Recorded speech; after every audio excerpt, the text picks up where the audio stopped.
বন্ধুরা, আজকে আমি বানাবো হোমমেড স্যারেলাক্স। এগুলো দেখেই বুঝতেই পারছো এটা খুবই পুষ্টিকর। 6 মাস থেকে বাচ্চারা এটা খেতে পারে। আমার মেয়েকে আমি 6 মাসের পর থেকে এটা একটু একটু করে দেওয়া শুরু করেছি।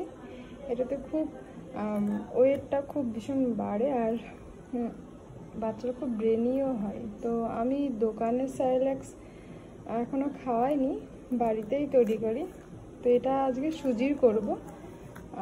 সুজির জন্য নিয়েছি, এটা এখানে 500 সুজি আছে। আর এখানে আছে ড্রাই ফ্রুট। ড্রাই ফ্রুটের মধ্যে আমি দিয়েছি এখানে আমন্ড বাদাম, চিয়া সিড, তারপরে আছে কুমড়োর দানা, সূর্যমুখীর দানা, কাজু বাদাম, আর একটা এখানে আছে সিডের মধ্যে, ওটা আমি নাম জানি না ঠিক। আর এর সাথে আছে মাখানা। মাখানাটা পরিমাণ অনুযায়ী নিতে হবে। 500-র মধ্যে এটা আমি মোটামুটি 200 গ্রামের মতো নিয়েছি। আর এখানে আছে আখরোট। এগুলোকে প্রথমে কড়াইতে তেল ছাড়া হালকা একটু ভেজে নিতে হবে। তারপর ঠান্ডা হলে এটাকে আমি এখন মিক্সারে একটা ডাস্ট বানাবো। ডাস্ট বানিয়ে এগুলো সবকটা মিক্স করব। মিক্স করে তারপর এগুলো গরম জলে যেরকম সুজি রান্না করা হয় ওইভাবে রান্না করে বাচ্চাদের দেওয়া হয়। ওই রান্নাটার পরে ওটার মধ্যে আমরা কলাও ব্যবহার করতে পারি, আবার আমও ব্যবহার করতে পারি। তাহলে খেতে একটু মিষ্টি মিষ্টি হয়। যেহেতু আমার মেয়েকে আমি কোনো মিষ্টি খাওয়াই না, কারণ 2 বছর অবধি মিষ্টিটা অ্যাভয়েড করাই ভালো। তো ঠিক আছে, তোমরা দেখতে থাকো হোমমেড স্যারেলাক্স। আমার সুজি মাখানা সব ডাস্ট করা হয়ে গেছে। দেখো, এটার মধ্যে হচ্ছে সুজি আর মাখানাটা আমি আলাদা আলাদা ডাস্ট করেছি, কিন্তু ভুলবশত আমি দেখাতে জন্য আগেই মিশিয়ে দিয়েছি, বুঝতে পারিনি। এটার মধ্যে সুজি আর মাখানার ডাস্টটা মিক্স আছে। আমি মাখানাটা একটু চেলে নিয়েছি, সুজিটা চেলে নিই, কারণ মাখানার মধ্যে একটু দানা দানা থেকে যায়। আর এখানের মধ্যে হচ্ছে সিডগুলো সব একসাথে ডাস্ট করেছি।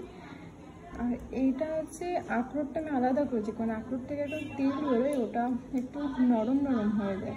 তো আমি যদি এই সিডের মধ্যে ওটা একসাথে করতাম তাহলে এটা দলা দলা হয়ে যেত। আর তোমাদের বলছি, এই সিডগুলো যখন তোমরা ডাস্ট করবে দেখবে ভেতরে একটু দলা দলা হয়ে যাবে। এটা হচ্ছে ওই বাদামগুলোর জন্য ডাস্ট ওরকম দলা দলা হয়ে যায়। তো আমি তারপরে হাত দিয়ে ভালো করে ভেঙে দিয়েছি।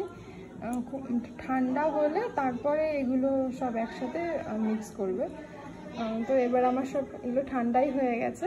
তোমাদের দেখানোর জন্য এবার এগুলো সব মিক্স করছি, সব একসাথে ভালো করে মিশিয়ে নেব। মিশিয়ে নিলেই হোমমেড সুজি স্যারেলাক্স তৈরি হয়ে যাবে। তো তোমরা দেখো তাহলে। বন্ধুরা, সুজির স্যারেলাক্স রেডি হয়ে গেছে। এটা আমি খুব ভালো করে মিশিয়ে নিয়েছি সব ডাস্টগুলো হাত দিয়ে। তোমরাও খুব ভালো করে মিশিয়ে নেবে। আর এটা 2 মাস খাওয়ানো যায়। আমি এটাকে কাঁচের কন্টেনারে ফ্রিজে রেখে দিই, অল্প করে বের করে রাখি, ওটা খাওয়াই, আবার শেষ হয়ে গেলে ফ্রিজ থেকে নিয়ে নিই। তো তোমরা একদম নিশ্চিন্তে 2 মাস এটা বাচ্চাদের খাওয়াতে পারবে রেডি করে রেখে। আর আমার ভিডিওটা যদি ভালো লেগে থাকে অবশ্যই লাইক, কমেন্ট, শেয়ার করবে। আর চ্যানেলটা সাবস্ক্রাইব করতে ভুলো না। আজ এ পর্যন্ত, টাটা, বাই।